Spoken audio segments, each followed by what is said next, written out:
hierarquia urbana ela vai se dar da seguinte forma: a cidade que exerce a maior importância de uma determinada região, ela vai se caracterizar por esse poder de atração dessa cidade sobre não apenas na questão do número expressivo de habitantes do seu entorno, como também essa cidade acaba se tornando o centro mais importante de uma rede urbana. Por isso, o nível de influência pode ser classificado como regional ou nacional. Então, essa hierarquia urbana, né, classifica-se como metrópole nacional, né, um grande centro urbano com variedade de serviços e influência sobre os centros regionais, as capitais regionais e as chamadas metrópoles regionais. No Brasil, temos duas importantes metrópoles nacionais, que são São Paulo e Rio de Janeiro. E além de serem as cidades mais importantes do Brasil do ponto de vista da sua economia, são também as cidades que possuem as maiores populações brasileiras. O segundo tipo na hierarquia urbana, o segundo tipo de metrópole, é a chamada metrópole regional. Essa metrópole se caracteriza por ser uma cidade que exerce uma influência em seu próprio estado e apresenta mais de 1 milhão de habitantes e uma grande concentração de pessoas. Nesse caso, temos como exemplo as cidades de Porto Alegre, no Rio Grande do Sul, a capital federal Brasília, além de outras importantes cidades como Belo Horizonte, Minas Gerais, Curitiba, Fortaleza, Recife, Salvador, Cuiabá, Campo Grande, dentre outras. Uma outra característica, uma outra classificação da hierarquia urbana são os chamados centros regionais ou submetropolitanos.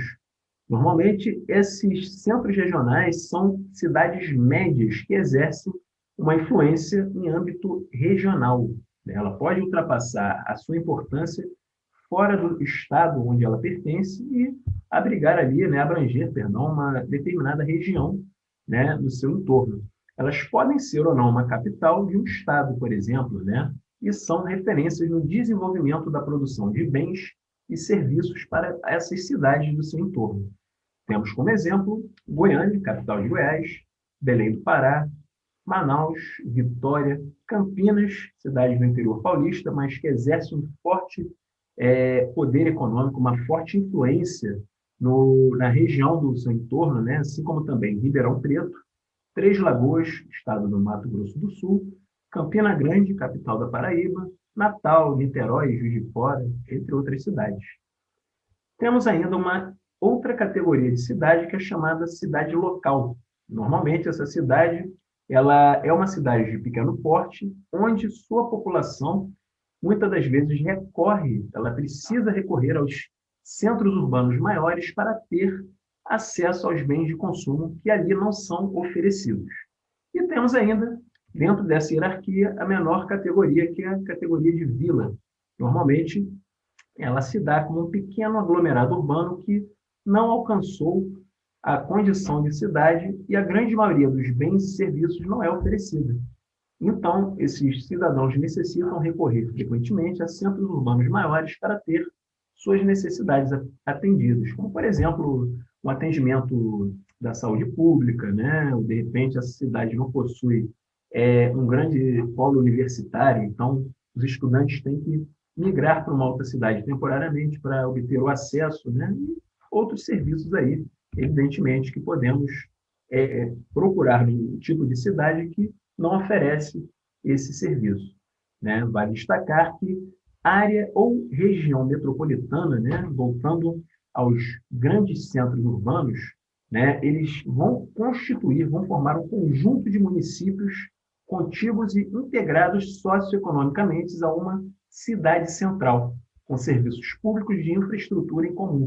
Esse processo vai constituir uma região metropolitana, uma área metropolitana. E, ao mesmo tempo, o processo de metropolização ele vai se dar a partir da expansão de grandes metrópoles que vão exercer esse poder econômico e acabam exercendo uma influência, uma atração econômica ou mesmo uma atração cultural sobre um determinado território. A junção física entre duas ou mais cidades ela é chamada de conurbação, né? Enquanto uma junção física entre duas ou mais regiões metropolitanas, né, vai se dar o nome de megalópole. Temos o caso no Brasil, a megalópole brasileira, constituída aí, né, entre São Paulo e Rio de Janeiro, onde as cidades da região metropolitana desses dois estados estão integradas entre si através de vias expressas, no caso da Via Dutra, que vai interligar esses dois estados e todo aquele eixo urbano e econômico vão estar ali, né, atrelados, vão estar integrados entre si. Então, toda essa região vai formar uma megalópole. Temos ainda duas categorias de cidades, né, que vão se dar devido à sua importância e também ao tamanho total de sua população. Temos o conceito de megacidades, que são cidades que possuem um número superior a 10 milhões de habitantes. No Brasil, atualmente, a cidade que já atingiu esse patamar é a cidade de São Paulo. A cidade do Rio de Janeiro não atingiu ainda, por exemplo, a marca de 10 milhões de habitantes, se contarmos apenas a capital.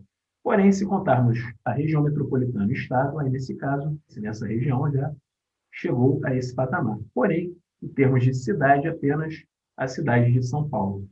E por último, temos aqui as chamadas cidades globais.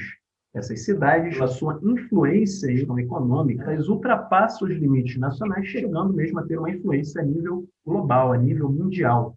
No Brasil, temos as capitais de São Paulo e Rio de Janeiro como cidades globais.